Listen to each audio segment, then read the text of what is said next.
On the morning of April 19th, 1775, a British force of 800 to 900 grenadiers and light infantry, after crossing the Back Bay from Boston, marched to Lexington, Massachusetts.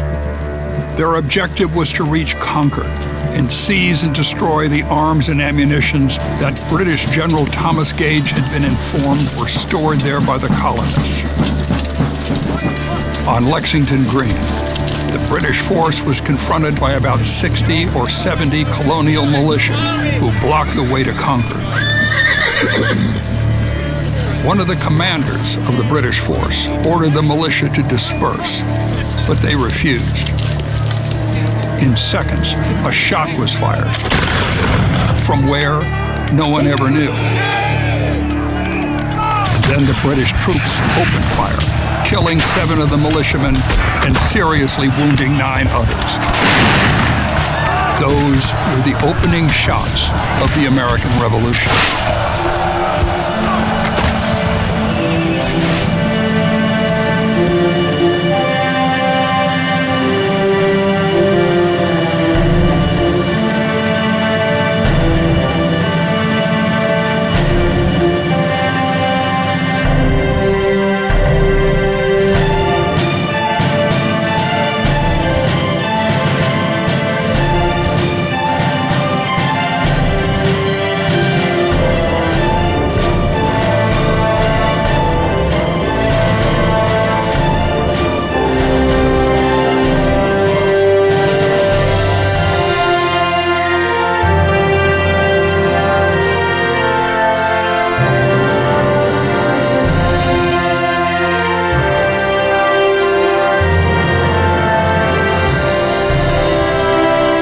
Hello, I'm Kent Masterson Brown, and welcome to the shot heard round the world, the coming of the American Revolution, Colonial America to 1775.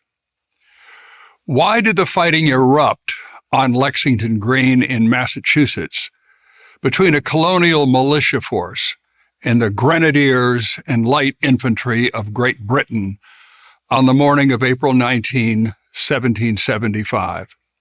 And why was the event the beginning of a war between the American colonies and Great Britain? Think about it. The colonies were all settled by Englishmen under the authority of their king. Consider also, for example, that many of those holding positions of authority in the American colonies in 1775 were of English descent and grew up schooled in English literature, customs, laws, and governance. Many were communicants of the Church of England. It is true that as the colonies grew, many people arrived in the colonies who were not of English descent. Some were Scots-Irish, and others were Scottish, Irish, German, and French. None of those were communicants of the Church of England. Instead, they were Catholics from England and Europe, Huguenots or Presbyterians, Lutherans, Dunkards, Mennonites, Moravians, and Dutch Reformed. Nevertheless, the American colonies resembled the mother country in many ways. The architecture in the colonies reflected that seen in England, and the colonies even allied with Great Britain in its 7 Years' War against France. That war resulted in France surrendering to Great Britain all its vast lands in America, including all of what is now known as Canada and the Ohio and Mississippi River valleys in 1763. So with all this common history, common enemies, and mostly common culture, why did the colonists confront the British on Lexington Green?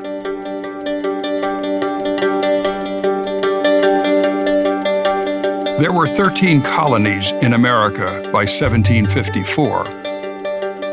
The New England colonies consisted of Massachusetts Bay, Connecticut, Rhode Island, and New Hampshire, all established between 1620 and 1640. 4 middle colonies, New York, Delaware, Pennsylvania, and New Jersey. All were settled between 1613 and 1681. The southern colonies consisted of Virginia, Maryland, North Carolina, South Carolina, and Georgia, and were settled between 1607 and 1733. Virginia, settled in 1607, was the oldest colony in America. Georgia was the newest colony, its settlement dating to 1733. In all, a little more than 1.5 million people lived in the American colonies by 1754. In large measure, the English had settled the colonies. Some colonies were settled by English nobles who had been given royal charters to settle certain regions along the Atlantic coast. Other colonies were settled by proprietors of commercial enterprises, who or which were given a charter by the king, such as the charter of King Charles II shown here, given to 8 proprietors appointed by the king to settle what is now North and South Carolina in 1663. Some were royal colonies from the beginning, settled under direct orders from the king. The colony of New York, authorized by a charter given by King Charles II to his brother James, the Duke of York, was as feudal as the English shires. When James ascended to the throne as King James II, New York became a royal colony. All the colonies had governors, mostly appointed by the king, although in some colonies the governors were appointed by the proprietors. Most of the colonies had councils with whom the governors consulted, whose members were appointed by the king and in some colonies by the proprietors. Elected assemblies in many colonies began as advisory bodies. They became more and more legislative in nature by the mid-18th century.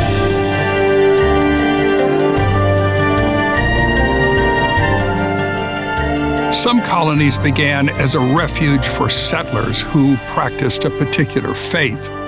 Massachusetts Bay Colony began as an English Puritan settlement.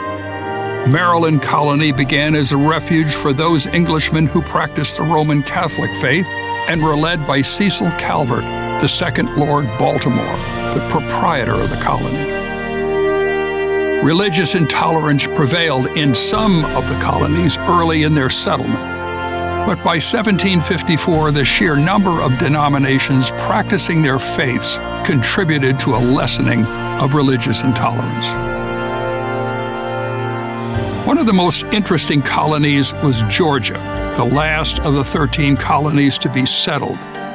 Founded along the Savannah River in 1732 by a soldier and member of Parliament, James E. Oglethorpe, and his trustees as a refuge for the worthy poor.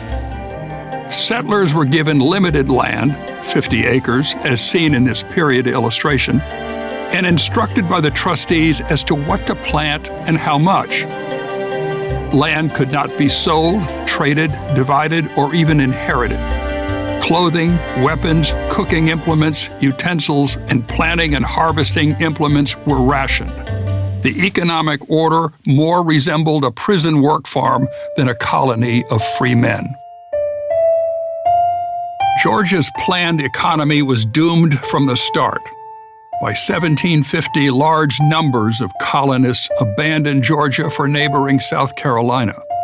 Considerable unrest continued among those who remained. So unstable and difficult had the situation become by 1752 that Oglethorpe and his trustees returned their charter to the king, ending the first successful revolt against British authority in North America. In 1752, Georgia became a royal colony.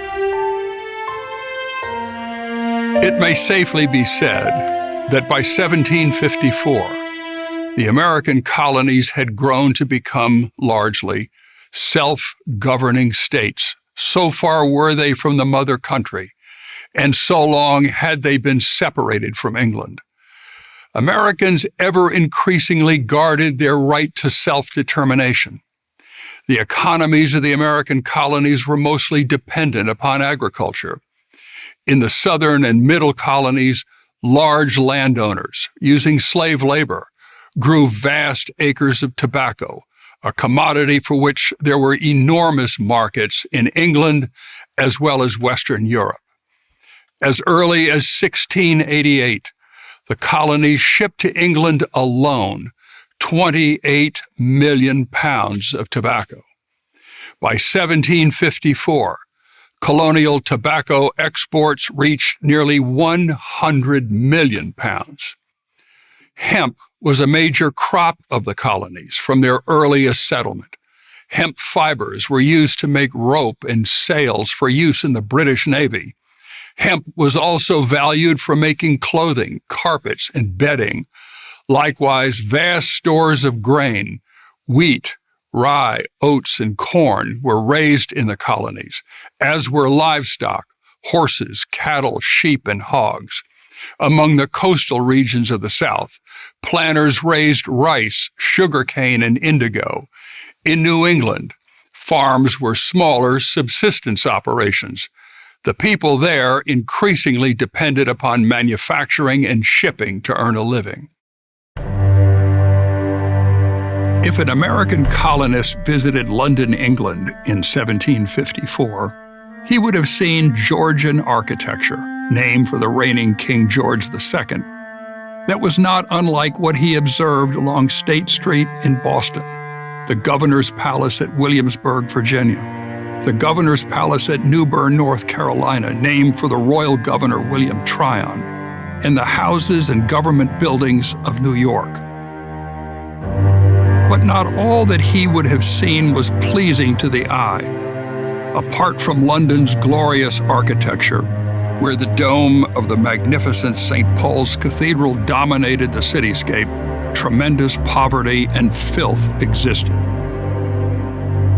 In stark contrast to the Englishmen living in the horrid conditions in the cities, the English gentry owned sprawling estates with magnificent mansions filled with gorgeous furnishings and portraits of aristocratic family members painted by Sir Joshua Reynolds, Thomas Gainsborough, and other well-known artists.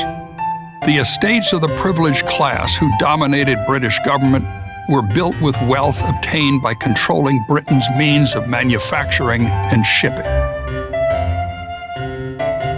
The American colonist would have read books by English authors and likely shared with the Englishmen he met a deep dislike of France and its allies.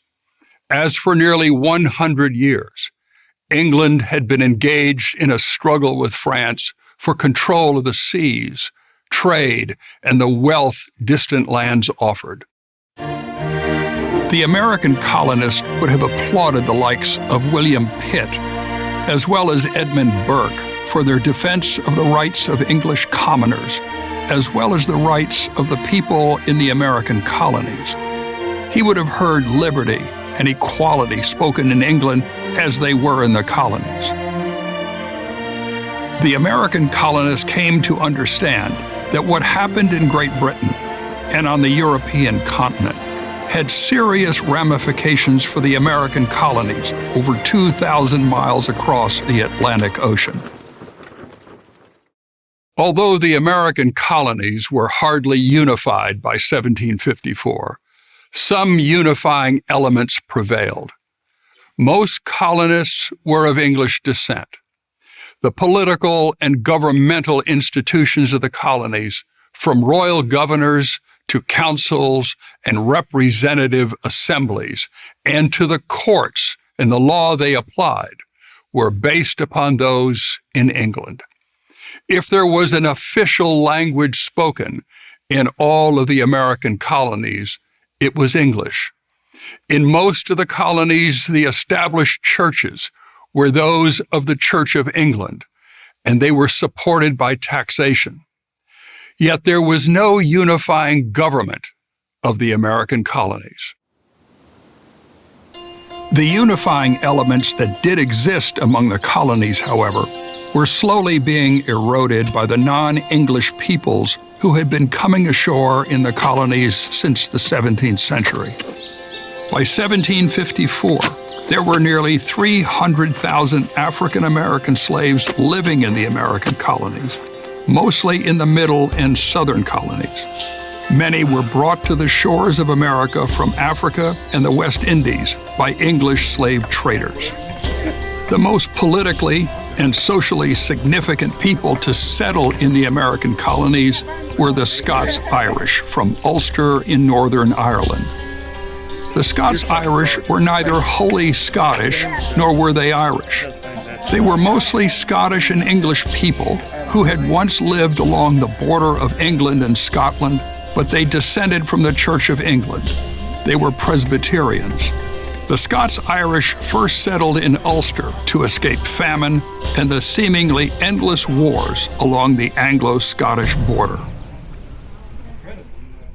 After Oliver Cromwell's death in 1658, Parliament, like King Charles I in the 1630s, tried to force the Scots-Irish into the established church by barring them from holding public office, whether in the military or in government. Parliament forced them to pay taxes to the Church of England, and then discriminated against products the Scots-Irish raised or produced in Northern Ireland. As a consequence of all the persecution over the years, waves of Scots-Irish left the British Isles and sailed for the American colonies. Between 1710 and 1775, over 200,000 Scots-Irish settlers came to America. The first Scots-Irish landed in New England and settled western New Hampshire and Connecticut. Finding they were not warmly welcomed in Puritan New England, they found refuge in the middle colonies, particularly Pennsylvania. Most of the Scots-Irish journeyed south to the backcountry, settling in the Shenandoah Valley of Virginia and along the base of the mountains of Virginia, North Carolina, and South Carolina. At the same time the Scots-Irish poured into the colonies, so did large numbers of Germans. Whereas the Scots-Irish were Presbyterians, the Germans were Lutherans, Dunkards, Dutch Reformed, Moravians, and Mennonites, all dissenters from the established Roman Catholic Church in the German states. Some of them, like the Moravians and Mennonites, were pacifists. William Penn, the founder of the Pennsylvania colony and a Quaker, encouraged the persecuted Germans to settle in his colony. By 1754, the Germans made up 1/3 of the population of Pennsylvania. Some Germans migrated into the Shenandoah Valley of Virginia and western North and South Carolina. 2 large numbers of French Protestants, known as Huguenots, who were mainly Calvinists, had suffered persecution, even massacres, like the St. Bartholomew's Day massacre at the hands of Catherine de' Medici and her son, King Charles IX of France, where 70,000 Huguenots were killed.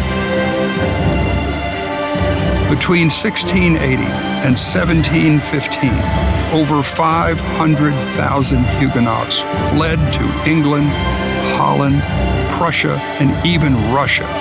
From there, many came to the colonies of New York, New Jersey, South Carolina, Massachusetts, Rhode Island, and Virginia. The American colonists recognized tensions emerging between Great Britain and the American colonies by 1754. All of the American colonies had been founded under the authority of the king. Government authority in all of the colonies had always been exercised in the name of the king. The American colonists felt the impact of the vast lands being far distant from England. Many of his fellow colonists believed that England was feudal and tyrannical. Many colonists by 1754 were not of English descent, but rather were Scots-Irish, Scottish, Irish, German, Dutch, and French.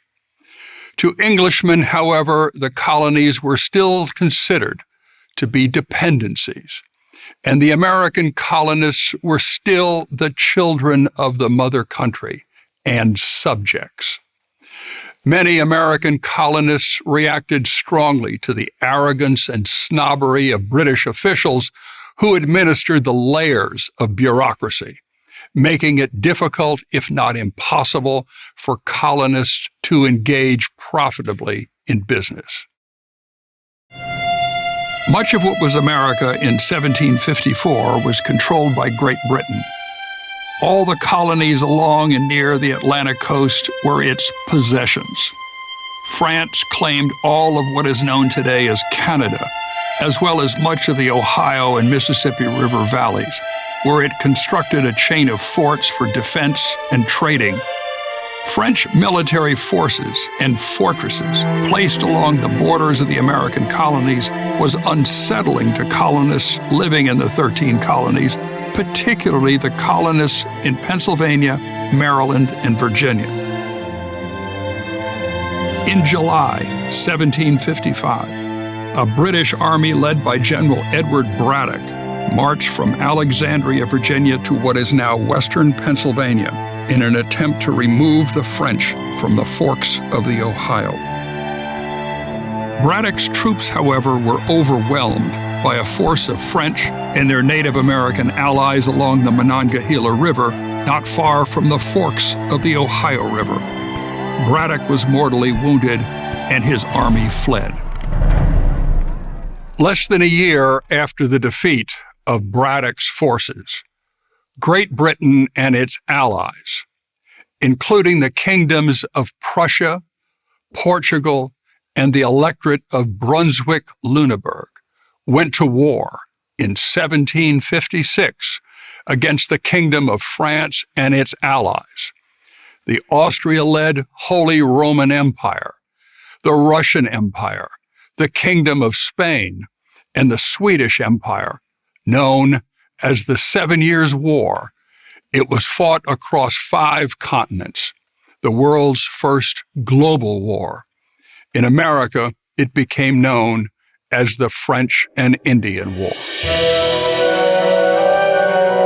The year 1756, the first year of the war, was particularly discouraging for Great Britain. That year, King George II called upon William Pitt to oversee the prosecution of the war. A flamboyant and brilliant statesman known as the Great Commoner because of his long-time refusal to accept a royal title, Pitt was perfect for the assignment. Forming a political alliance with Sir Thomas Pelham Hollis, the Duke of Newcastle, Pitt chose to concentrate British military strength in America, while holding the French at bay on the seas and forcing them to concentrate their forces in Europe.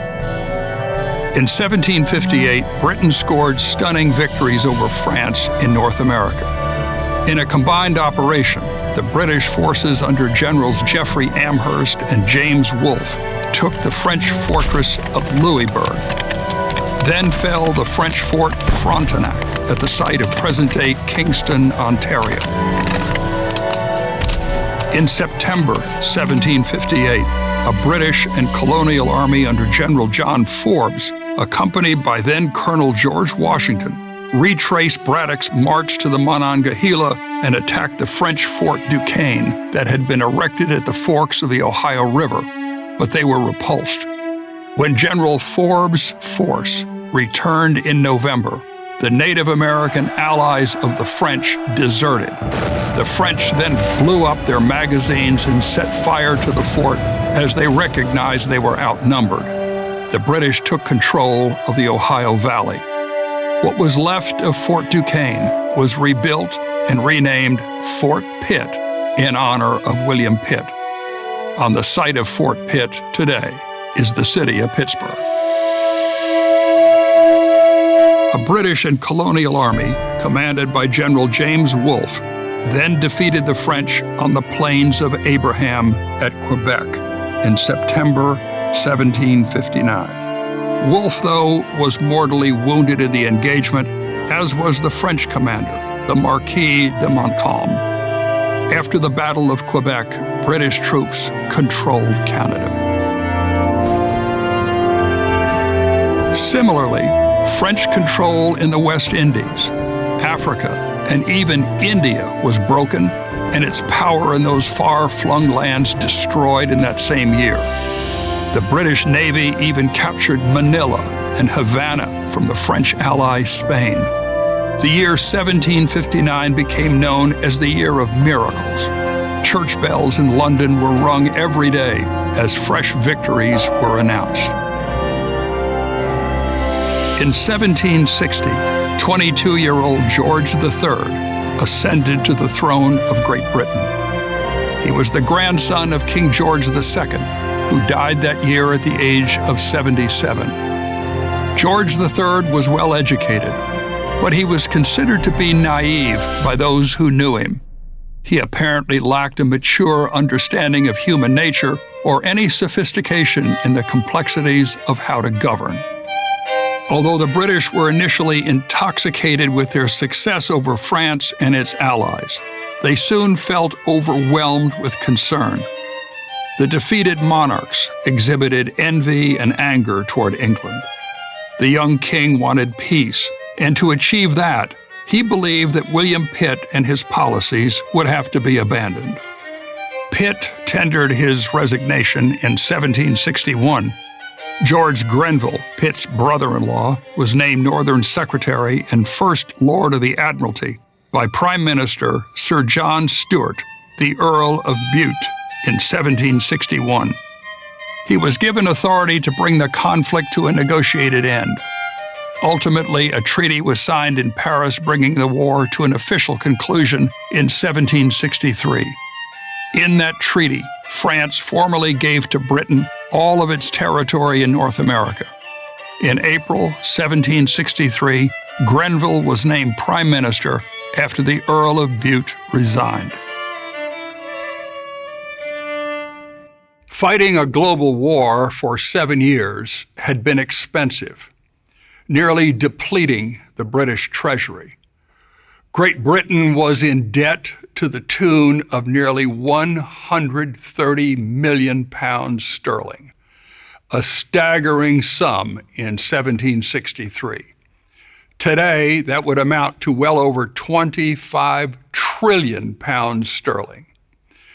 To prevent France and its allies from attempting to retake what had been lost, required Great Britain to maintain garrisons of regular troops in the territories it had conquered, as well as in its own colonies, an enormously expensive obligation. In America, Great Britain maintained permanent garrisons totaling 10,000 British regulars. Grenville believed that the American colonies benefited from the presence and protection of British troops, and accordingly, the colonies would have to contribute to the cost of maintaining the garrison. What Grenville and his fellow ministers failed to appreciate was that the American colonies contributed to the 7 Years' War by not only raising militias to fight alongside the British regulars, but also giving significant funds to the war effort. New York, Pennsylvania, Massachusetts, and Virginia financed some of the notable campaigns. The colonists believed that they had contributed their fair share. Nevertheless, the decision was made in London to cut expenses and enact revenue-raising measures upon the American colonists to help pay Great Britain's debts. Grenville was aware that colonists had steadily expanded settlements into the foothills of the Great Smoky Mountains of the Carolinas, the Appalachian Mountains of Virginia, the Allegheny Mountains of Pennsylvania, and the Green Mountains of present-day Vermont.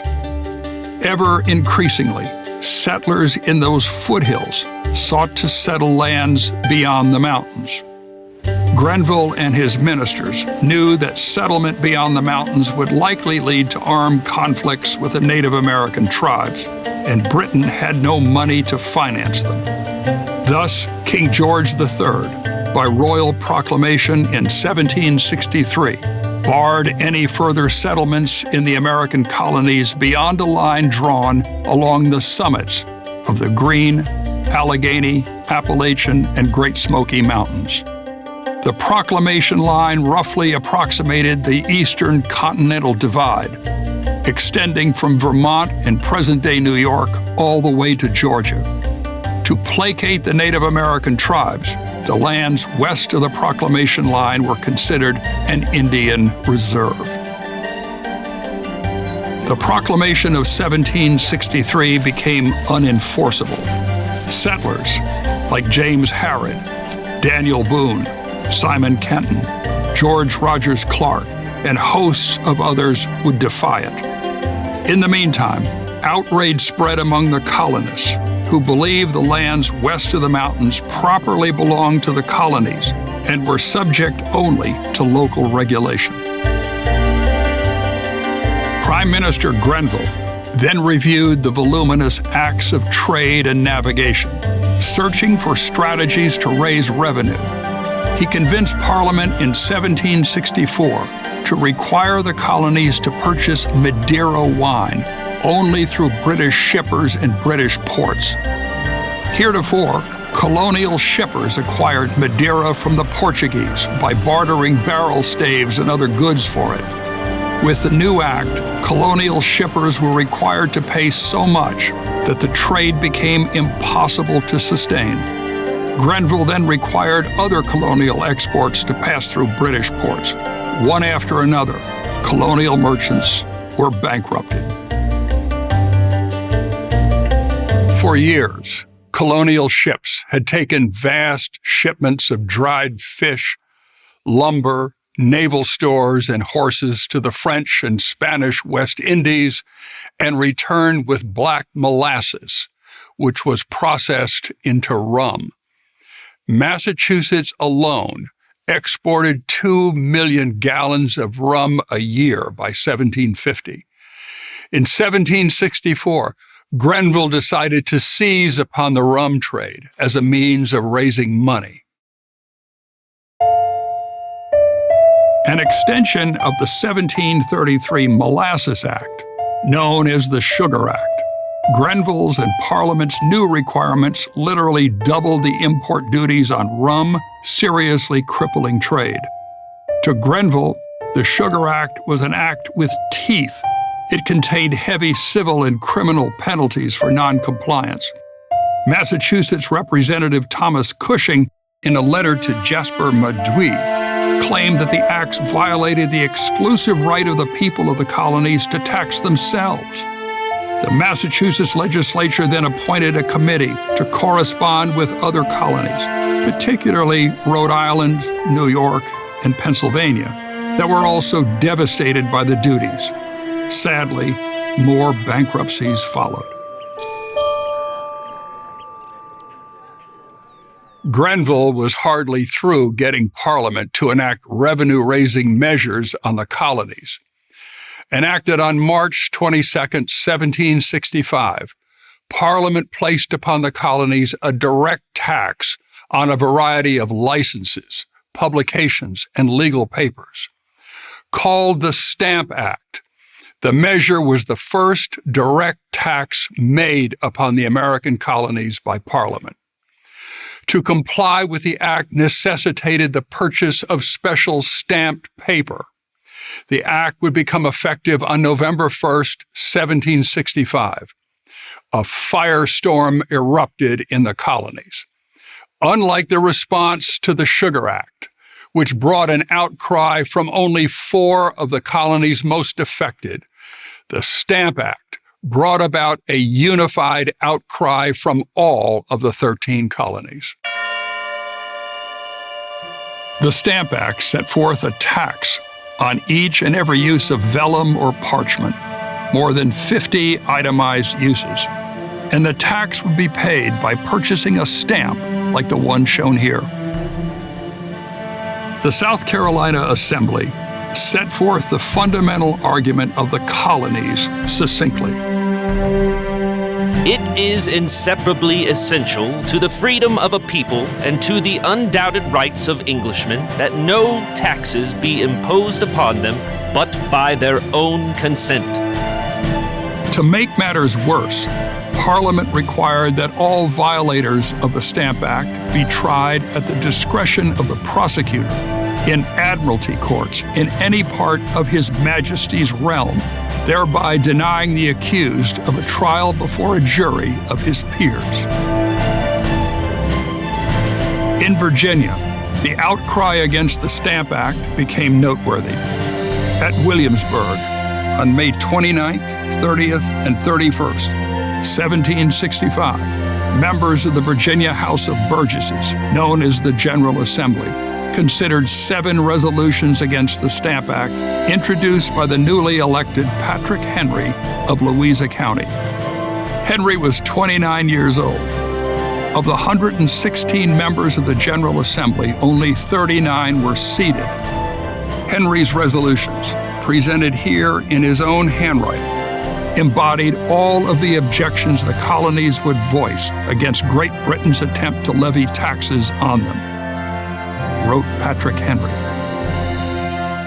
Resolved, that the first adventurers, settlers of His Majesty's colony and dominions of Virginia, brought with them and transmitted to their posterity, and all other of His Majesty's subjects, since inhabiting in this His Majesty's colony, all the privileges, franchises, and immunities that have at any time been held, enjoyed, and possessed by the people of Great Britain.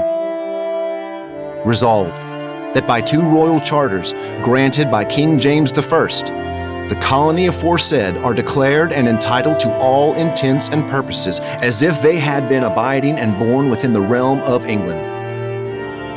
Resolved, that His Majesty's liege people of this His ancient colony have enjoyed the right of being thus governed by their own assembly in the article of taxes and internal police, and the same have never been forfeited or any other way yielded up, but have been constantly recognized by the King and people of Great Britain.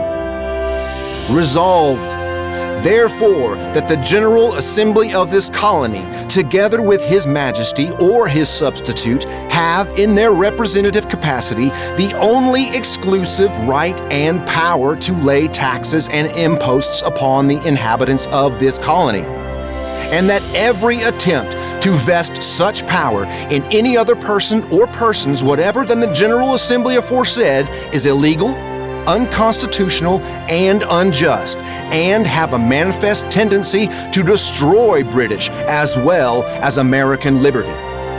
And then Henry went farther. Resolved, that His Majesty's liege people, the inhabitants of this colony, are not bound to yield obedience to any law or ordinance whatever designed to impose any taxation whatsoever upon them other than the laws or ordinances of the General Assembly aforesaid. Resolved, that any person who shall, by speaking or writing, assert or maintain that any person or persons other than the General Assembly of this colony have any right or power to impose or levy taxation on the people here shall be deemed an enemy to His Majesty's colony. Of those 39 members of the General Assembly who heard Patrick Henry's resolutions, a majority voted to pass the first 5 of those resolves. Although the last 2 of the resolves were not passed by the General Assembly, all 7 of the resolves were printed in the Newport Mercury of June 24, 1765, and the Annapolis, Maryland Gazette on July 4, 1765, leading many to believe all the resolutions had been adopted. In July 1765, George Grenville was forced out of office 3 1/2 months before the Stamp Act was to take effect. he had become personally unacceptable to the king. In Grenville's place came Charles Watson Wentworth, the second Marquis of Rockingham, the first Lord of the Treasury. Rockingham tried to get the Stamp Act repealed, calling upon the persuasive abilities of William Pitt to help him convince Parliament. In the American colonies, there was considerable unrest and dissatisfaction. Responding to a letter from the Massachusetts Assembly, 9 colonies, Massachusetts, Rhode Island, Connecticut, New York, New Jersey, Pennsylvania, Delaware, Maryland, and South Carolina, sent delegates to meet in Federal Hall on Wall Street in New York City in October 1765 to, quote, consult together on the present circumstances of the colonies, end quote. Unfortunately, the plan to meet was complicated by a number of unforeseen events.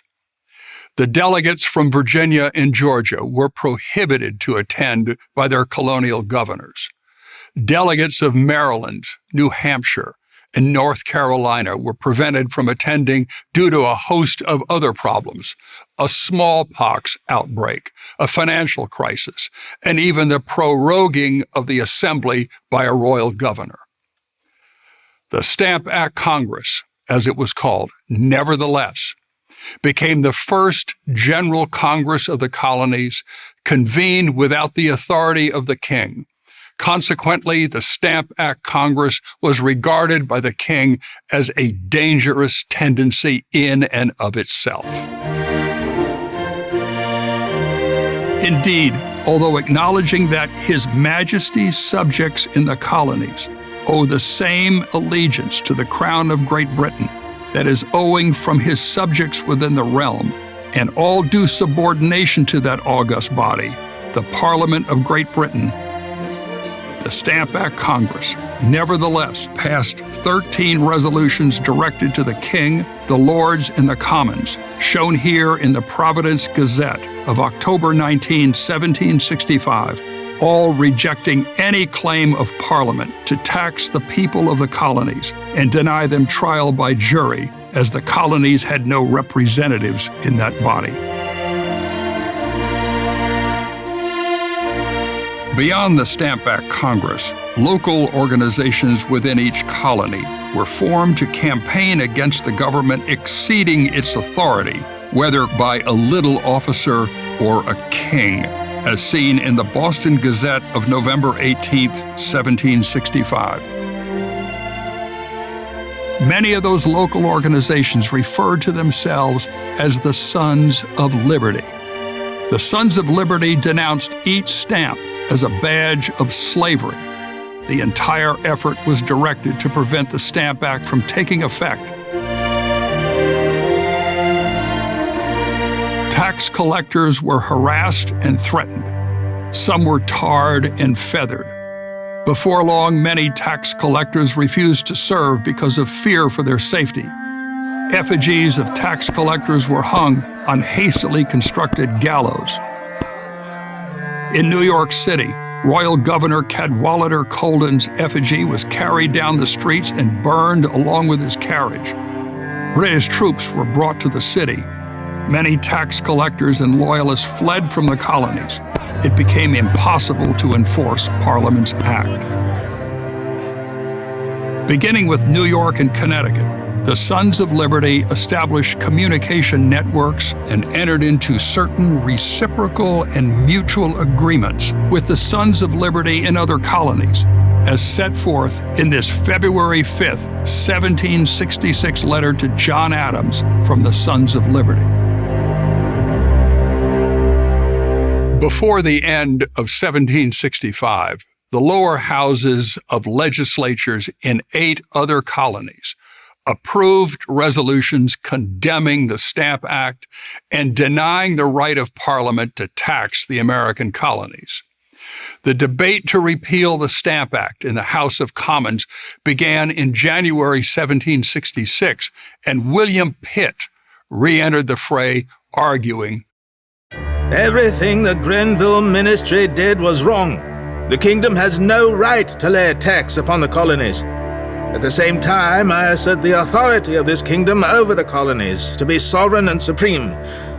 The colonists shared the rights of all Englishmen, were bound by England's laws, and were subject to all the protections of its constitution. And the crucial one in this case was the right to be taxed by one's representatives. Pitt continued, echoing the objections voiced by the colonies. Who in England represented the Americans? The Knights of the Shire? The representative of a borough which perhaps its own representative never saw? Here is another absurdity, the most contemptible idea that ever entered the head of man. William Pitt. Many members of Parliament were offended by Pitt's remarks. Member Henry Conway moved to resolve that Parliament possessed the power to make laws binding on the colonies in all cases whatsoever. The resolution became known as the Declaratory Act. 60-year-old Benjamin Franklin of Philadelphia, then a spokesman for the colonies in London, was called before Parliament by the Rockingham Ministry in early 1766. Franklin reassured Parliament of the colonies' loyalty to Great Britain, but explained that they were harmed by the destructive taxes. He then told Parliament that Grenville's policies had inspired a movement for economic independence in America. Repeal of the Stamp Act, he said, would cause the colonies to consume British manufactured goods again. In response to Franklin's warnings and assurances, Parliament, in March 1766, passed a bill repealing the Stamp Act, but that same day also approved the Declaratory Act over Pitt's vigorous objections. In the late spring of 1766, ships sailing into colonial harbors brought news that the Stamp Act had been repealed. The news raced through the colonies, causing celebrations that turned into near riots. In New York City, the celebration was particularly rowdy. As colonial assemblies reconvened, a few sent resolutions of gratitude to the king. Among the colonists, a sense of distrust grew against not only those in Parliament who voted to enact the Stamp Act, but even those who had voted to repeal it. The Declaratory Act gave the colonists a solid reason to have reservations. George Mason of Virginia may have expressed the reservations of the colonists best when he publicly stated that Great Britain looked upon the colonies as that of a master to a schoolboy. We have, with infinite difficulty and fatigue, got you excused this one time. Pray, be a good boy for the future.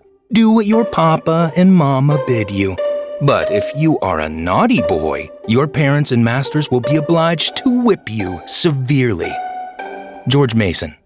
In the wake of the repeal of the Stamp Act, the colonists found that individuals who supported Great Britain in the crisis were defeated for election or re-election to colonial assemblies by large margins. And those who supported organizations like the Sons of Liberty were elected. Unintentionally, the passage and repeal of the Stamp Act had in large measure united the colonies, amplifying and consolidating the colonists' positions on governance. Finding him largely ineffective, the king dismissed Lord Rockingham in July 1766. Not wanting Grenville to return, the king turned to William Pitt, who had expressed an interest in forming a government. Elevated to the peerage, Pitt became the Earl of Chatham. Pitt focused on reform that would rid the government of its various factions, fomented by courtiers and bureaucrats.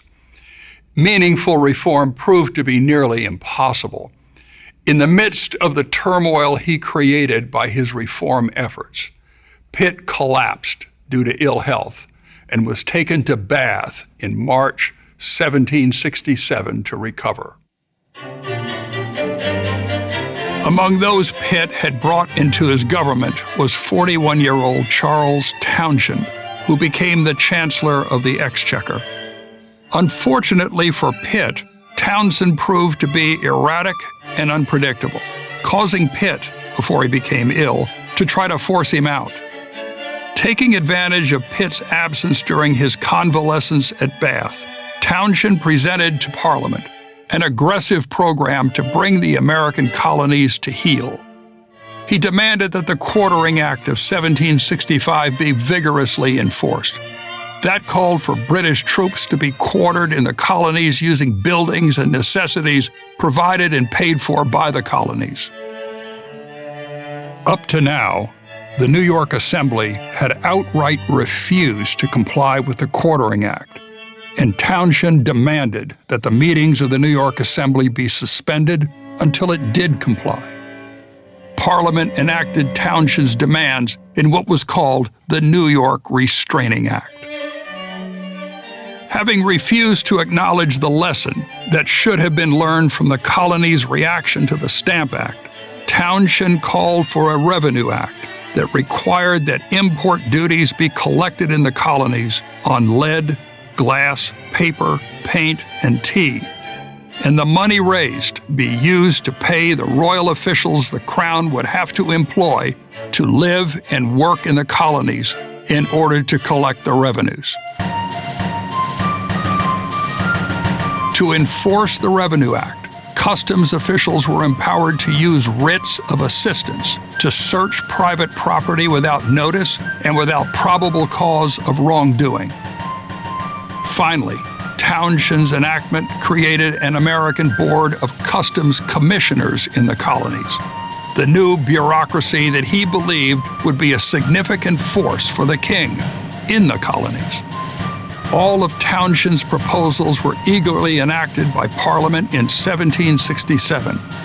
As soon as the news of the enactments reached American ports, however, yet another firestorm erupted. The Townshend enactments were what many colonists, like George Mason, had warned the people about after the repeal of the Stamp Act and the enactment of the Declaratory Act. Lawyer John Dickinson is credited with being among those in the colonies who first wrote about the Townshend Acts being an encroachment upon the constitutional rights of the colonists in his Letters from a Farmer in Pennsylvania, published in 1767. At 35 years of age, Dickinson was no Pennsylvania farmer. Born in Maryland, he grew up in Dover, Delaware, and then studied law at the Middle Temple in London. He practiced law in Philadelphia and eventually moved back to Delaware. In 1760, he was elected to the Assembly in Delaware and 2 years later to the Pennsylvania Assembly. Dickinson published his Letters from a Farmer in Pennsylvania in the Boston Chronicle, shown here, to argue that the Townshend duties were no different than the taxes raised by the Stamp Act. Dickinson's letters were widely published. Copies appeared in Philadelphia, Boston, New York, and Williamsburg, Virginia. They were even published in London, Paris, and Dublin. Dickinson vigorously asserted that the Townshend duties were in fact taxes designed to raise money from the colonies. Although Parliament possessed the right to regulate commerce, Dickinson argued it had no right to levy duties for revenue. Wrote Dickinson, "This enactment I call an innovation, and a most dangerous innovation. What is the difference in substance and right whether the same sum is raised upon us by the rates mentioned in the Stamp Act, or the use of paper, or by these duties on the importation of it? It is nothing but the addition of a former book, with a new title page." Regarding New York being punished by the Townshend Acts for its refusal to abide by the Quartering Act, Dickinson asserted, "For it is evident that the method of compelling New York to obey the Quartering Act is totally indifferent. It is indeed probable that the sight of redcoats and the beating of drums would have been most alarming, because people are generally more influenced by their eyes and ears than by their reason. But whoever seriously considers the matter must perceive that a dreadful stroke is aimed at the liberty of these colonies. For the cause of one is the cause of all.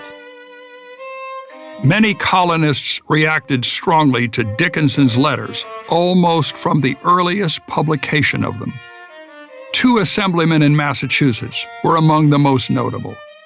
43-year-old James Otis, Jr. had been involved with the resistance to the Stamp Act. Even before then, Otis had become known for a nearly 5-hour oration against the English writs of assistance that permitted British authorities to enter any home with no advance notice, no probable cause, and for no reason. The 42-year-old son of a well-known lawyer, militia colonel, and political figure from Barnstable, Massachusetts, Otis was a Harvard College graduate, lawyer, and a member of the Provincial Assembly. He was the author of the 1764 treatise, The Rights of the British Colonies Asserted and Proved. Otis called upon the Massachusetts Assembly in mid-1768 to send a letter to all the colonies, asking them to unite in opposition to the Townshend Acts. Hearing how James Otis defended his writings, Dickinson sent him a poem supplied by Arthur Lee of Virginia that was published in the Boston Chronicle. Come join hands, brave Americans all, and rouse your bold hearts at fair liberty's call. No tyrannous act shall suppress your just claim or stain with dishonor America's name. In freedom we're born, and in freedom we'll live. Our purses are ready. Steady, friends, steady. Not as slaves, but as free men, our money will give. Otis was joined by Samuel Adams, a 46-year-old native of Boston whose father operated a malt house, a business that provided malt used to make beer. Adams was graduated from Harvard College in 1740. He had held some minor town offices. A member of the Sons of Liberty during the Stamp Act crisis, Adams took a leading role in the resistance to the Townshend Acts. In February 1768, the Massachusetts Assembly approved a circular letter written and introduced by Otis and Adams, calling upon the colonies to harmonize with each other. In the circular letter, Otis and Adams rejected the idea that the colonies could ever be represented in Parliament, although it was the supreme legislative body of the British Empire. Parliament, they argued, derived its authority from the Constitution that guaranteed all British subjects to be taxed only with their consent. As for the American Board of Customs Commissioners, Otis and Adams claimed it threatened colonial liberty, as it had the power to increase its offices and officials and consequently its authority and costs. The circular letter was sent to the speakers of all the colonial provincial assemblies in North America. In March 1768, 47-year-old Peyton Randolph, the Speaker of the Virginia General Assembly, led that body in Williamsburg to approve protests to the King and Parliament. The Virginians claimed the Virginia General Assembly was equal to Parliament as a legislative body over the colony of Virginia, although the Virginians did not seek independence from Great Britain. By May 1768, the Virginia General Assembly reported a circular letter of its own, urging the colonies to take collective measures against British actions that have, quote, an immediate tendency to enslave them, end quote. In Boston, Otis and Adams enlisted Dr. Joseph Warren, a 27-year-old Boston physician, to join the resistance. Warren wrote an article that appeared in the Boston Gazette that accused the royal governor, Francis Bernard, of surrendering to wickedness. Warren even suggested that Bernard was related to the devil. There were accusations that Warren libeled the governor and there were threats of civil and even criminal actions against Warren and others. In the midst of the heated exchanges between the royal governor and Dr. Joseph Warren, the customs commissioners instructed the Attorney General of Massachusetts to file criminal charges against one of the wealthiest merchants in Boston, John Hancock, after he had 2 minor customs officials removed from below deck of his ship, Lydia. The Attorney General refused to file charges on account of the fact that Hancock had acted legally in removing the customs officials. The customs commissioners, nevertheless, appealed the matter to the Treasury Board in England. They based their appeal not on the fact that Hancock acted contrary to the law, but rather on the assertion that Hancock was one of the leaders of the disaffected in Boston. Indeed, he was. The hated customs commissioners then seized Hancock's ship, Liberty, based upon the false account of a minor customs official, and had the ship moved out into the harbor by the crew of the British 50-gun man-of-war HMS Romney. The royal governor, Francis Bernard, in response to the violence and mayhem, then dissolved the Massachusetts Assembly. The members reconvened in a nearby tavern. Shocked by the royal governor's act dissolving the legislature, and by the customs officials seizing Hancock's ships, the Boston Gazette ran a warning to the authorities, mostly penned by Samuel Adams, but bearing the name Determinatus as the author. I am no friend of riots, tumult, and unlawful assemblies. But when the people are oppressed, when their rights are infringed, when their property is invaded, when taskmasters are set over them, when unconstitutional acts are executed by a naval force before their eyes, and they are daily threatened with military troops, when their legislature is dissolved and what government is left is secret as a divan, when placemen and their underlings swarm about them and troops begin to make an insolent appearance, in such circumstances, the people will be discontented, and they are not to be blamed. Samuel Adams. The selectmen of Boston sent a circular letter to various towns in Massachusetts requesting that representatives be sent to a convention at Boston on September 22, 1768, to decide what measures should be adopted to obtain redress of grievances against Great Britain. Governor Bernard received word that British troops had been dispatched from Halifax to Boston. Word leaked out to the citizens of Boston that British troops were being sent to Boston, and the people became alarmed. It was no longer taxation without representation that was the problem. It was the outright subjugation of the people of the colonies by Great Britain. A convention of towns met in Boston on September 22, 1768. The delegates demanded that the royal governor allow the Massachusetts Assembly to meet again. Governor Bernard refused. The convention of towns ended on September 27th. 3 days later, October 1st, elements of the British 14th and 29th Regiments of Foot, 1,200 soldiers in all, disembarked from 14 naval vessels, some bearing 50 guns, and entered Boston by way of the 2,000-foot-long wharf, as seen in this rare engraving of the event by Paul Revere. By mid-afternoon, 2 companies of the 59th Regiment of Foot and an artillery detachment marched into Boston. In November, 2 more British commands, the 64th and the 65th Regiments of Foot, arrived in the city, increasing the number of British troops there to well over 2,000. By then, 1 man in 3 in Boston was a British soldier.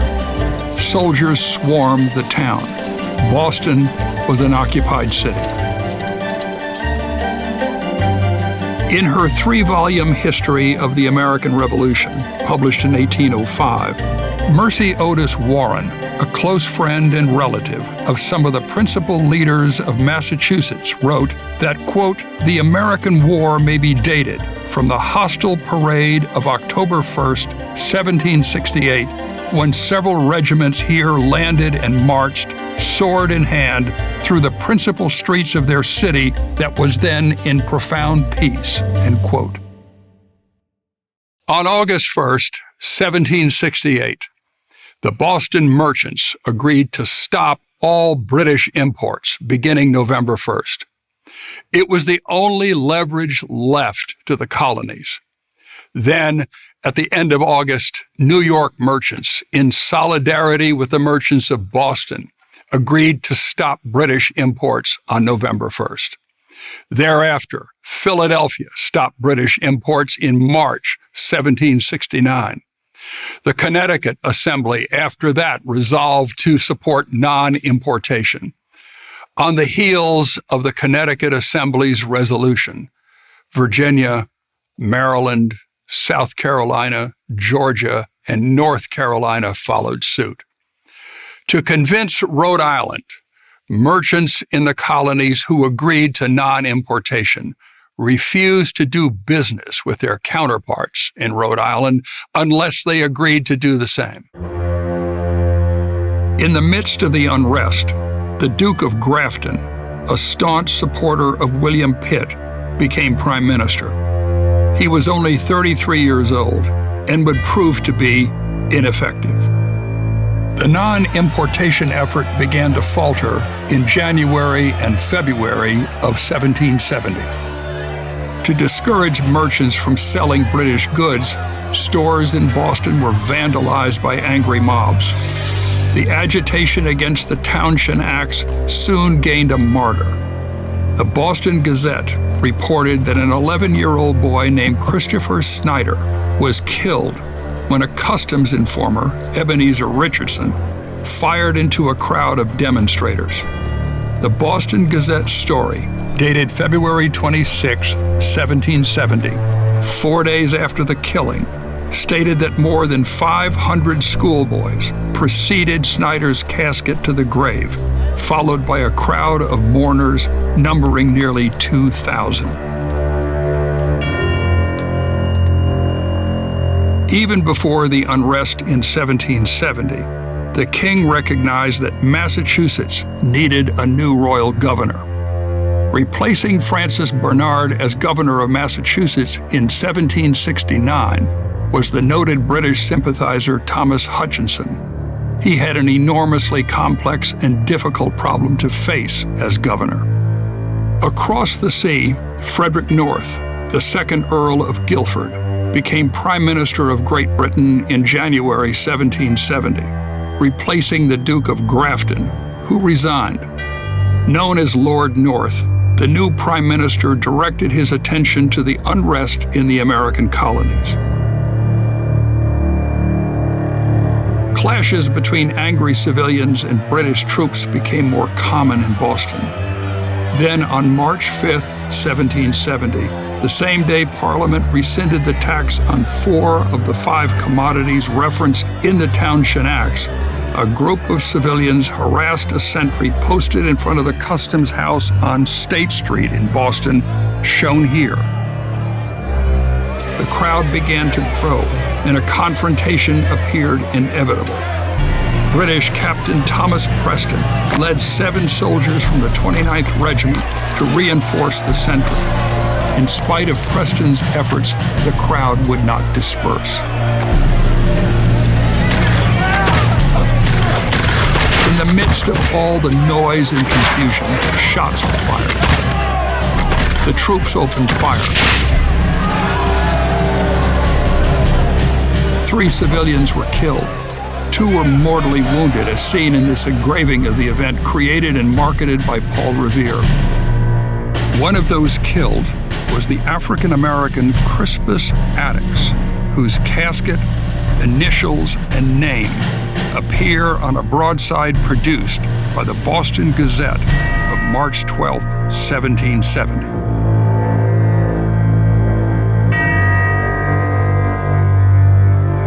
Within hours, Captain Preston and his men were jailed. All of them were charged with murder. The Bostonians demanded the troops be removed. Before the Superior Court of Judicature, John Adams, Robert Auchmuty Jr., and Josiah Quincy Jr. defended the British soldiers. The trials of the soldiers began on October 24th, 1770. Ultimately, the jury found 6 of the soldiers not guilty of murder or manslaughter. 2 of the soldiers were found guilty of manslaughter and escaped the death penalty. In the fall of 1772, the Bostonians heard rumors that Parliament was going to mandate that the judges of the Superior Court of Judicature would no longer be paid by the colony's General Court, but instead by funds collected by the hated American Board of Customs Commissioners. The news brought about great fear among the colonists that Parliament was going to, in their words, pervert the judgment of men by this kind of interference with the courts. Samuel Adams proposed the creation of a corresponding organization to measure the sentiments of other Massachusetts towns in response to the rumors about Parliament and the presence of British troops in Boston. On November 2nd, 1772, the Boston Selectmen voted to establish a 21-member Committee of Correspondence. Soon, other towns appointed their own committees of correspondence, just as Adams had suggested. In the spring of 1773, the Virginia House of Burgesses resolved to form a committee of correspondence composed of noted Virginians, including Patrick Henry, Thomas Jefferson, Richard Henry Lee, and others. It was welcome news to Boston's committee. On May 10, 1773, the committees of correspondence in Massachusetts saw their first opportunity to act when Parliament enacted the Tea Act, fundamentally granting to the financially troubled East India Company a monopoly on the sale of tea. Many members of Parliament were investors in the East India Company. Members of Parliament believed they had the power to impose such intolerable strictures upon the colonies, and even gain personal benefit to themselves by doing so. Although the Townshend duties had been rescinded on 4 of the 5 commodities taxed, the tax on tea remained in full force and effect. On Sunday, November 28, 1773, the ship Dartmouth, carrying 114 chests of tea, arrived in Boston Harbor. A meeting was called for all Bostonians to attend at Faneuil Hall. The crowd became so large, the meeting was moved to the Old South Meeting House. The assembly demanded the tea carried by the Dartmouth be returned to England. It then appointed 25 men to guard Griffin's Wharf to prevent the landing and unloading of the Dartmouth's cargo.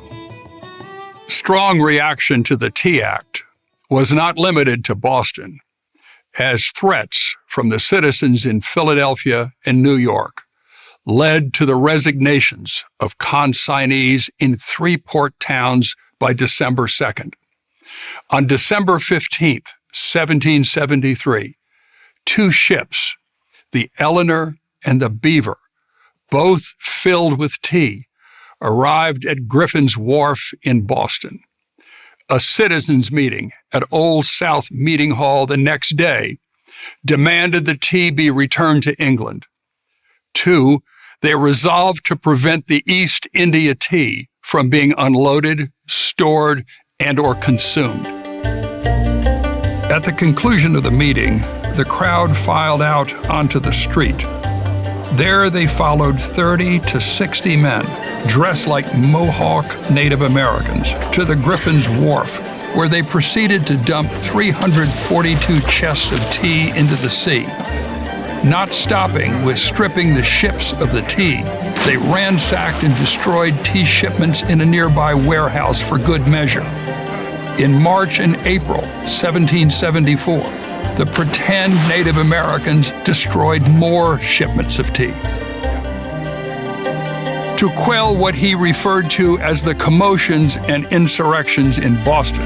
Lord North proposed and Parliament enacted an act to block up Boston Harbor on March 25, 1774. The act would become effective on June 1st.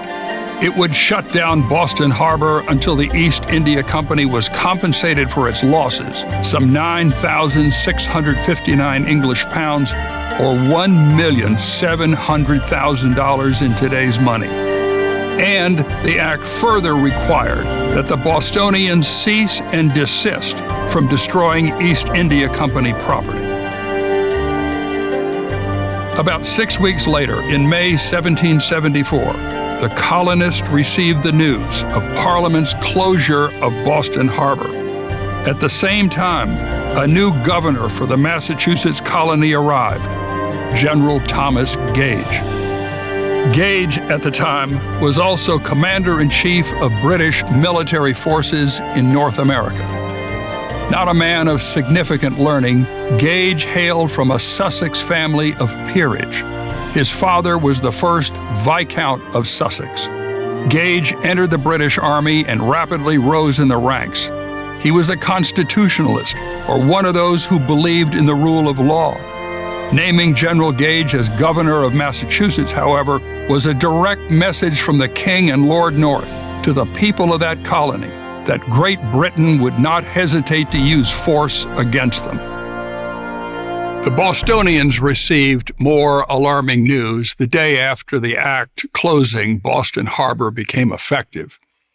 They learned that Parliament had enacted what was called the Administration of Justice Act and the Massachusetts Government Act. The Administration of Justice Act removed from colonial courts the power to decide cases of murder or other capital offenses if the charges were brought against an official performing his duty suppressing riots, enforcing revenue laws, or similar acts. Instead, those cases would be tried by a court in Great Britain or some other of His Majesty's colonies. No more murder cases, such as the ones brought against the British officer Richardson for the murder of the Snyder boy, and against the British soldiers involved in the Boston Massacre, would ever be permitted in colonial courts again. To the colonists, the Administration of Justice Act became known as the Murder Act.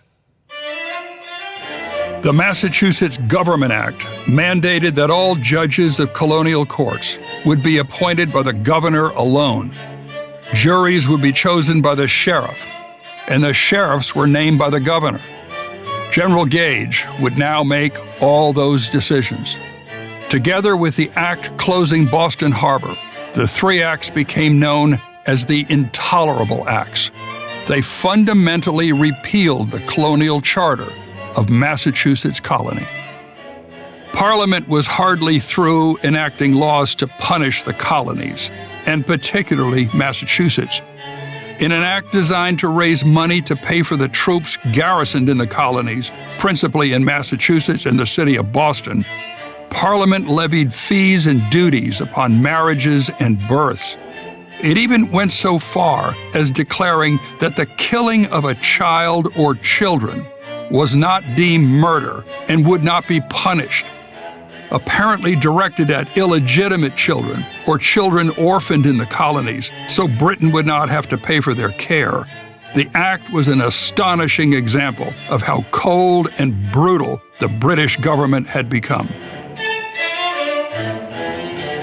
Also enacted was yet another quartering act. Now the colonies were forced to billet and quarter the officers and soldiers in barracks provided by the colonies. If the barracks were unavailable, the colonial officials were required to secure public houses, such as inns and taverns. If those were not available, the colonial officials were required to obtain so many uninhabited houses, outhouses, barns, or other buildings as shall be necessary. The colonial officials were also to provide the troops with candles, vinegar, beer or cider, and other stores. All these acts became known as the Coercive Acts. The response to Parliament's actions was swift and angry. A Boston Committee of Correspondence circulated a letter on June 8, 1774, calling upon the colonists to resist. The letter stated, "Gentlemen, the evils which we have long foreseen are now come upon this town and province." The letter claimed that the act closing Boston Harbor was replete with injustice and cruelty. Indeed, it was. The letter claimed, "Britain is acting to bring the whole American continent into the most humiliating bondage. The letter ended, To these, and even the least of these shameful impositions, we trust in God. Our countrymen never will submit." In September 1774, 56 delegates from 12 of the colonies met in Philadelphia to consider a unified response. Among the actions taken by local committees in the colonies were the resolves from Suffolk County, Massachusetts, of October 14, 1774. The Suffolk resolves were taken to Philadelphia by none other than Boston silversmith and engraver Paul Revere. Penned by Dr. Joseph Warren, the Suffolk resolves read, That until our rights are fully restored to us, we will, to the utmost of our power, and recommend the same to other counties, withhold all commercial intercourse with Great Britain, Ireland, and the West Indies, and abstain from the consumption of British merchandise and manufactures, and especially East India teas and peace goods, with such additions, alterations, and exceptions only as the Grand Congress of the Colonies may agree to. The suffering in Boston and its surrounding towns became acute. Food, clothes, and materials to make clothes and shoes were denied the people there by the closing of the harbor. Soon, other colonies began sending shipments of necessities overland to Boston. Still, few articles reached the people of Boston. Women and children especially suffered. Lack of clothing, food, and other necessities. In all the turmoil, women began to add their voices to the calls for liberty in the face of such injustice. No woman was more influential than Mercy Otis Warren, the sister of Massachusetts Assemblyman James Otis Jr. Mercy was well-educated and well-placed to advocate powerfully for natural rights. Tutored alongside her brother in his preparation for Harvard, Mercy married her brother's friend, James Warren, the president of the Massachusetts Provincial Assembly. She and her husband hosted the Sons of Liberty in their home and supported the boycotts of British goods, as well as the Boston Tea Party.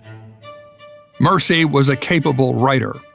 Writing mostly anonymously, she authored satirical plays criticizing British colonial leaders and revealing them to be enemies of liberty. She was also a keen observer and writer about why there must be limitations on government power. Among Mercy's many notable sayings about government are these. The rights of the individual should be the primary object of all governments, because no republic ever yet stood on a stable foundation without satisfying the common people. The origin of all power is in the people, and they have an incontestable right to check the creatures of their own creation. Mercy Otis Warren.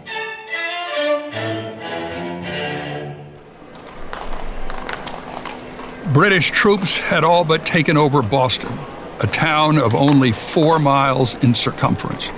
Quartered mostly on Boston Common, in Faneuil Hall, and in the warehouses at the wharf, British troops were seen everywhere.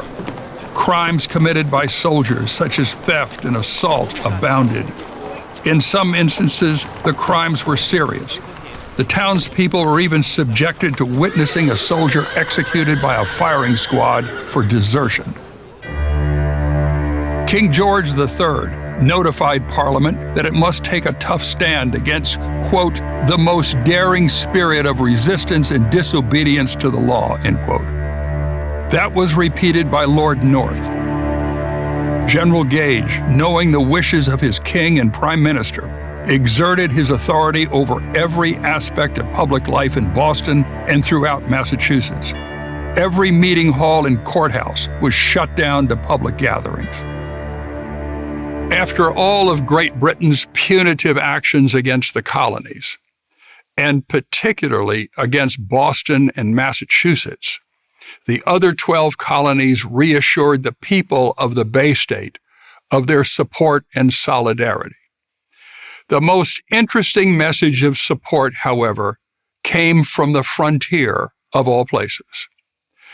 After a victory by Virginia riflemen over principally the Shawnee tribe at Point Pleasant, now West Virginia, at the confluence of the Ohio and Kanawha rivers in October 1774, the only battle of what became known as Lord Dunmore's War, the Virginians concluded the conflict when the Shawnee chiefs signed the Treaty of Camp Charlotte near present-day Chillicothe, Ohio.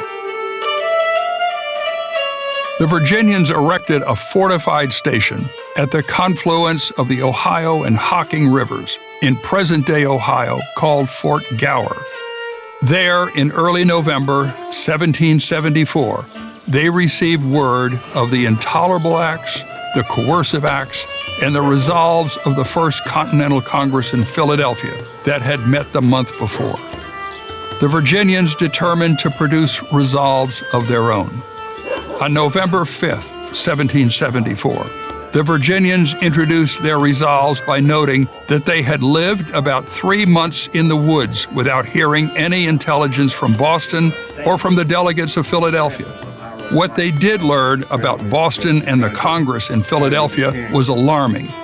In what they called the Fort Gower Resolves, the Virginians wrote, "We will bear the most faithful allegiance to His Majesty King George III, whilst His Majesty delights to reign over a brave and free people.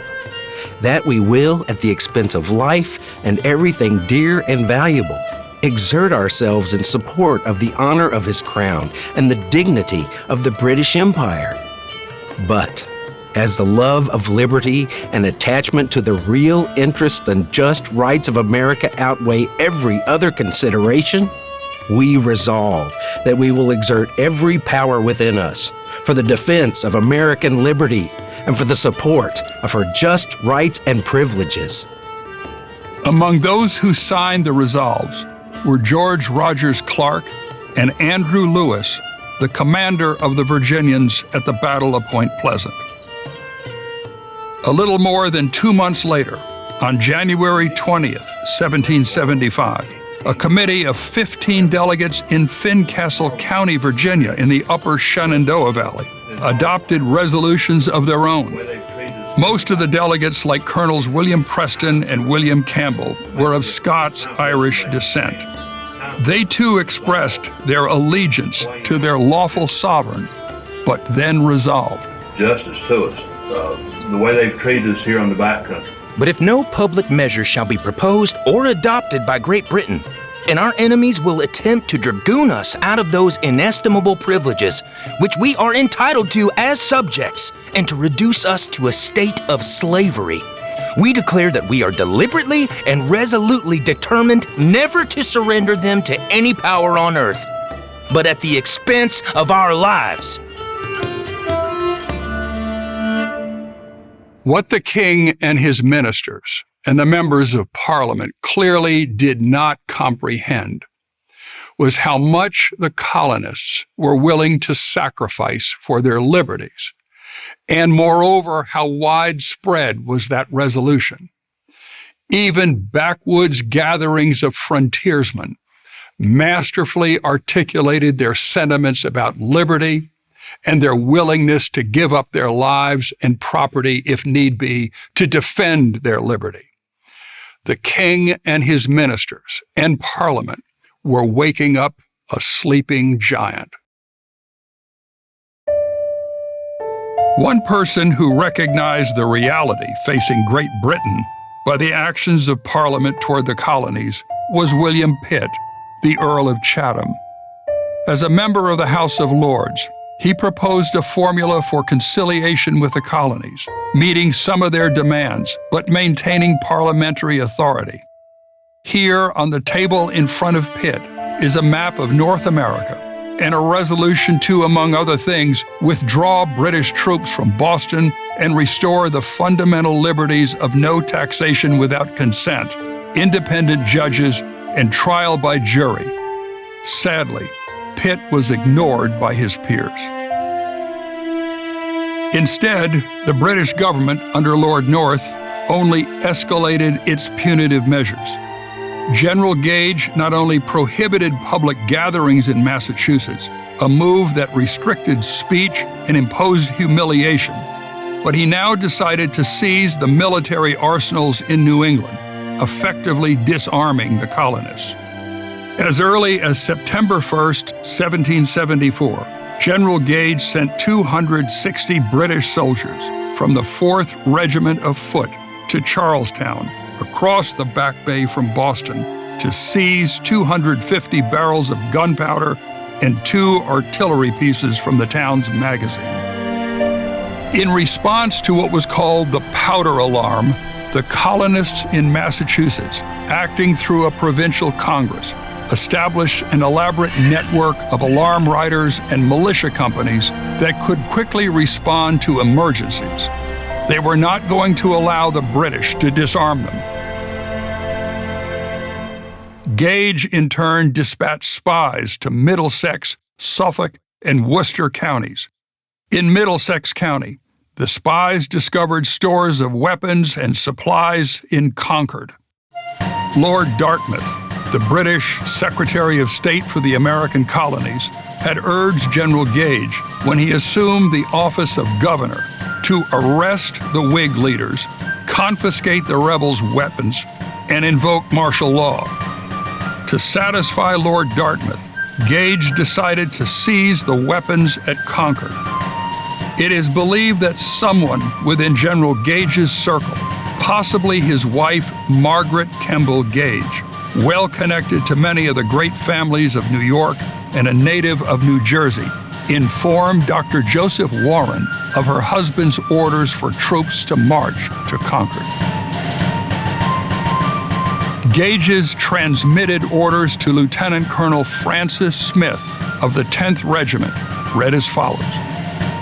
Sir, having received intelligence that a quantity of ammunition and provision, together with artillery, tents, and small arms, having been collected at Concord for the avowed purpose of asserting a rebellion against His Majesty's government, you will march with a corps of grenadiers and light infantry put under your command with the utmost expedition and secrecy to Concord, where you will seize and destroy all the artillery and ammunition, provisions, tents, small arms, and other military stores you can find.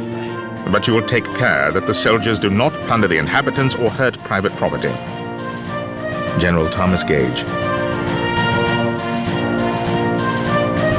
On the night of April 18th, 1775, 8 companies of British Grenadiers and 8 companies of the light infantry from the 4th, 10th, 18th, 38th, 43rd, 52nd, and 59th Regiments of Foot, 800 to 900 soldiers in all, commanded by Lieutenant Colonel Smith, gathered along Boston's Back Bay.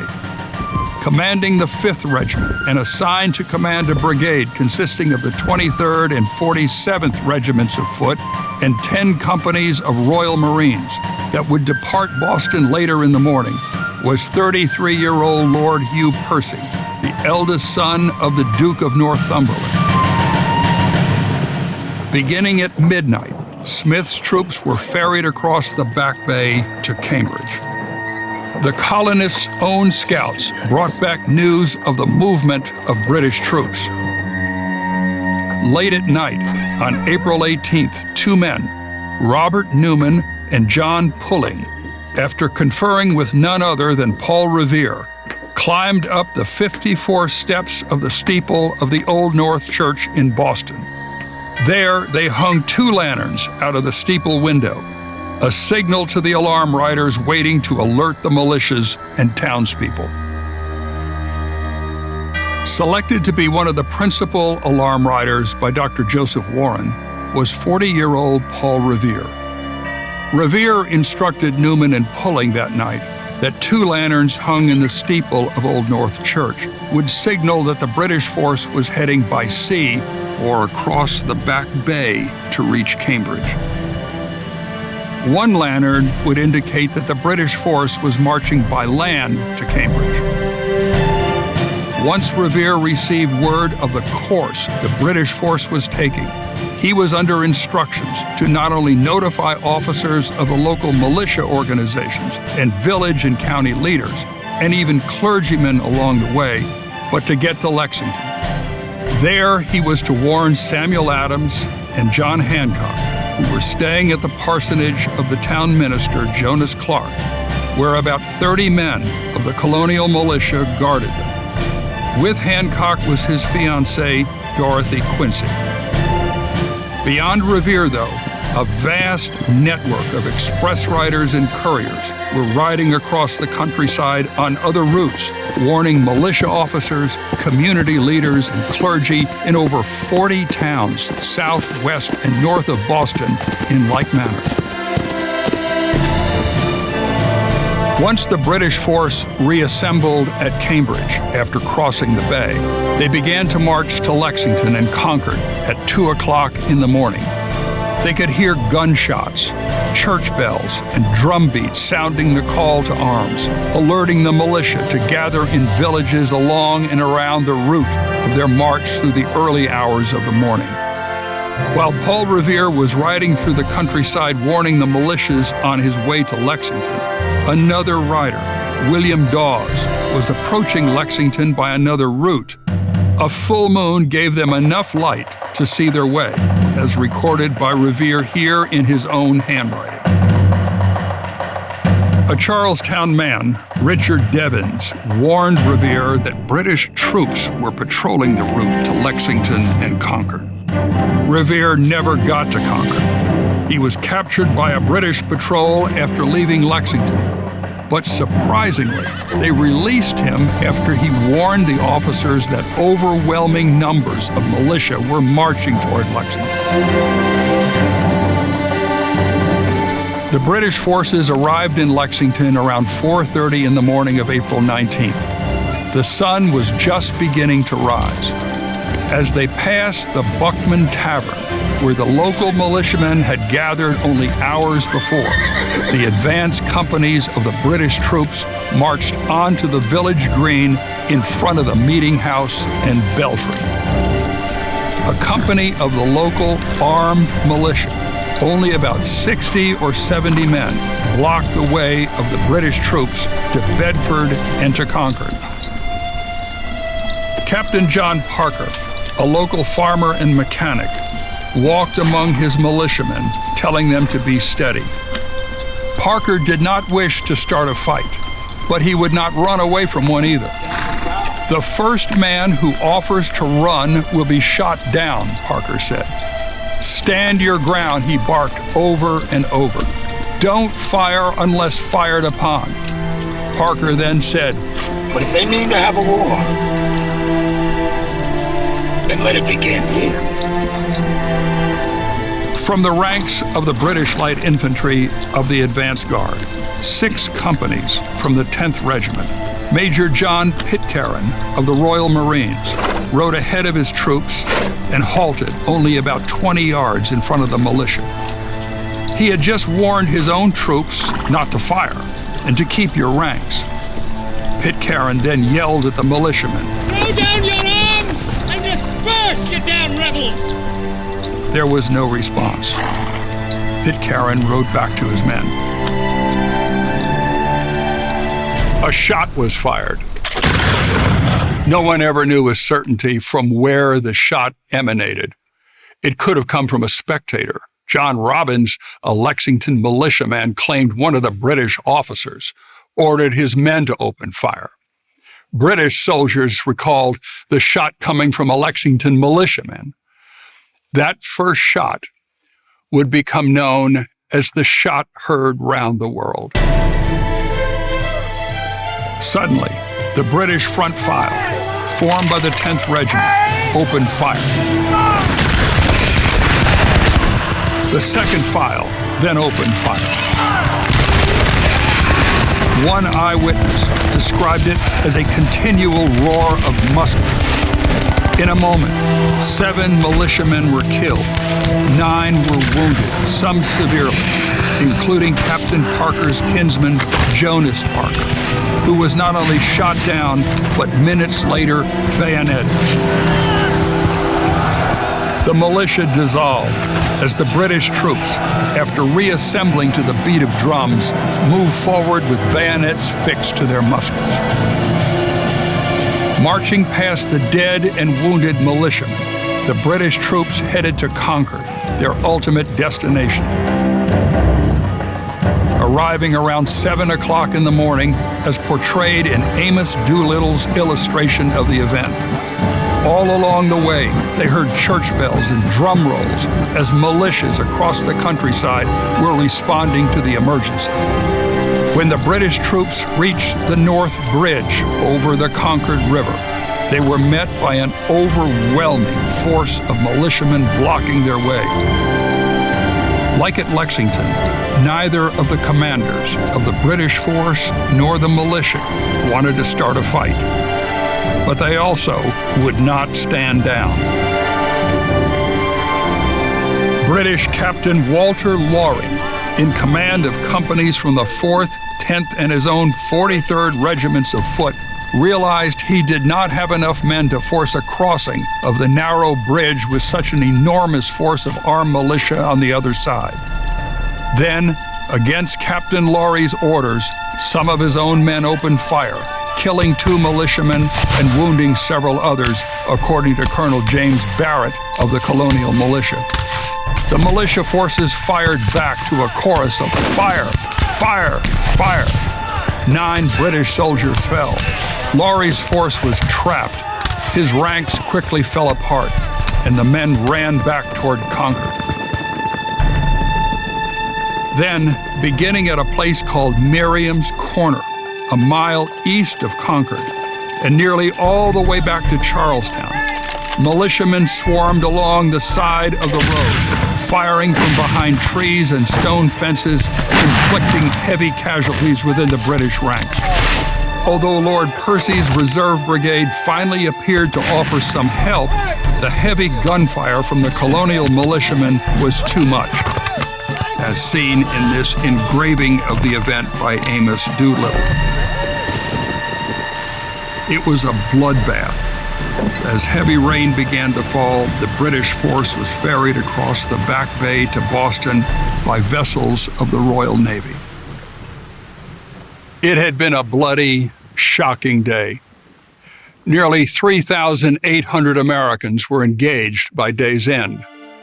Of that number, 49 were killed, 41 were wounded, and 5 were missing. Out of the 1,800 British officers and men, 19 officers and 250 men were killed and wounded. In the wake of the fighting on April 19th, the colonists printed broadsides with the skull and bones and the names of the dead and wounded, condemning the British troops for killing the colonists and referring to their actions as bloody butchery. Among the wounded in Lexington was the African-American Prince Estabrook. The whole affair became a humiliating military and public relations defeat for General Gage. He, like his government, had underestimated the will and resolve of the colonists and their belief in the cause of liberty. The defeat of General Gage's British troops and the vilifying broadsides were not enough to satisfy the colonists' resistance to further British rule. Within days, nearly 20,000 militiamen from all over Massachusetts took up positions along the heights north, south, and west of Boston, laying siege to the city and General Gage's British forces. The news of the tragic events of April 19th spread through the colonies, and local militia companies gathered in countless villages and towns ready to join their fellow colonists in Boston. The King, Lord North, the King's ministers, and Parliament had a war on their hands. It would be a war they could ill afford to fight. Withdrawing British troops from American colonies was not an option. Great Britain had to confront the United Colonies, even though it did not have the financial resources or even the manpower to do so. Arrogance and a determination to impose laws upon the colonies, not because they were beneficial to the colonists, but only because the lawmakers believed they had the power to enact them, created the crisis. The war would last almost 8 years. Britain's hated foe, France, would seize the opportunity to enter the war as an ally of the colonies. After tremendous loss of lives and property, and the expenditure of vast sums of money, Great Britain would lose all the American colonies. Those colonies would become the United States of America.